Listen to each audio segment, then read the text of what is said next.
Hi viewers, and welcome to another episode of the Elections Hub. Brought to you by Witness Advocate. The Elections Hub is your one-stop shop for everything elections 2020, and we bring you everything you need to know about the upcoming elections. Also delve into electoral history, trying to do some analysis, and talking about the issues that come up along the way on the campaign trail and others. So on today's episode, we want to talk about young people and their role in elections. As I've intimated before, the price that wise men pay for not participating in politics is to live under the government of force. This is a quote by Plato, and when you look at young people and our numbers, you get to know that we can really make a difference, and our voices can be really heard, and our votes can really count.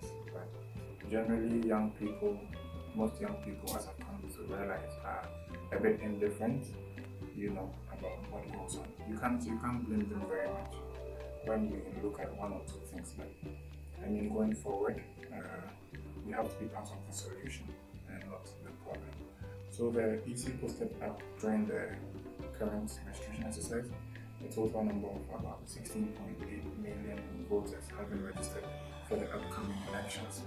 And when you look at the statistics they give of those who registered, people within the ages of 18 and 19, just 18 and 19, make up about 1.37 million of the entire number of voters. And that is about 8.1% of the total voters for the upcoming election. Just 18 and 19, making up 8.1%. And then the role that young people have really got to play in the upcoming elections.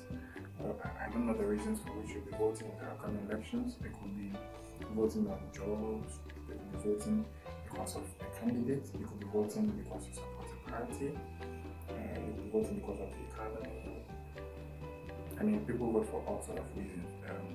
But for whatever reason, young people must be urged to actually go out there. Jerry Goodall famously says that young people, when informed and when they know that what they do makes a difference, can truly change the world. And I believe this is true. When you look at the revolution of young ones in America in the 1960s, especially around the time when John F. Kennedy became president, you realize that young people can actually make a difference throughout the civil rights movement. We've seen it in the Feast Must Fall campaign in South Africa. We've seen it in Greta Thunberg, who is making sure that climate change issues are not relegated to the background. So we can truly make a difference if we put ourselves to it. Yes, so most of the times when I talk about young people in elections, the question comes up of not too young to run. I believe that young people should have a shot at running for office. Young people tend to be more ambitious, a little more driven perhaps. No discredit to the older generation, but these are actually true. But we have to make the argument for young people being able to run or having the capacity to run. We have to talk about preparedness. It's not just to occupy an office, but more importantly, when you get into that space, when you get into that office, it's more about the difference you're going to make in the lives of the people. It's not just about being called member of parliament or whatever position you are running for. So as we talk about that, we have to also talk about being prepared. That's very, very important. We have the power. You can see it in Knock Down the House. It's a documentary showcasing how people organize to kick out some established candidates in Congress in the United States. You can talk about Alexandria Cortez. We actually watched when they decided to fill her up for office and the processes they went through. Sometimes we can shake the status quo a little bit because it's very important if we want to make progress and if we want to make our nation better. And sometimes people look at young ones and say that, you know,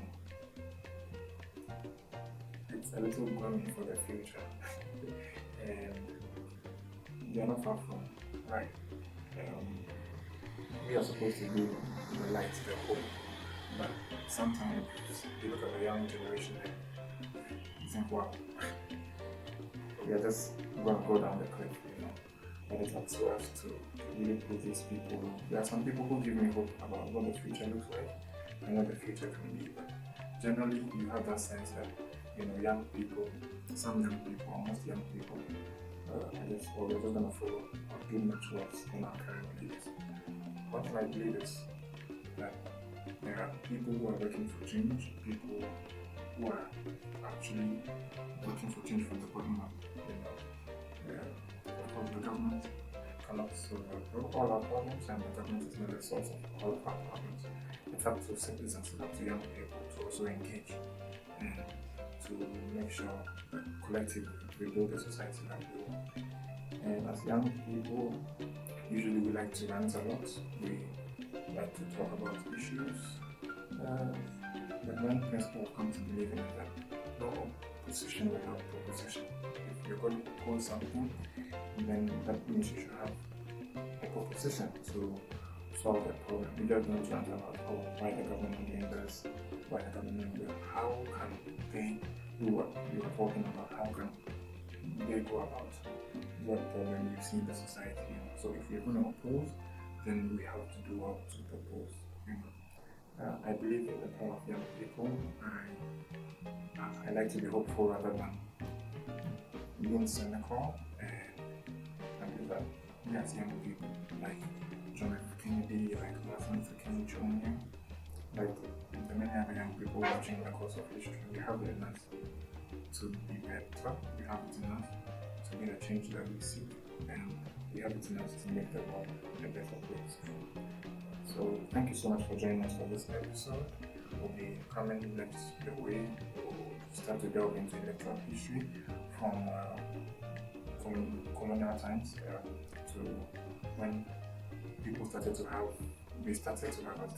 some representation up until the first elections in 1951. So please stay tuned. We'll be coming your way. Kindly subscribe and like the video. Thank you very much.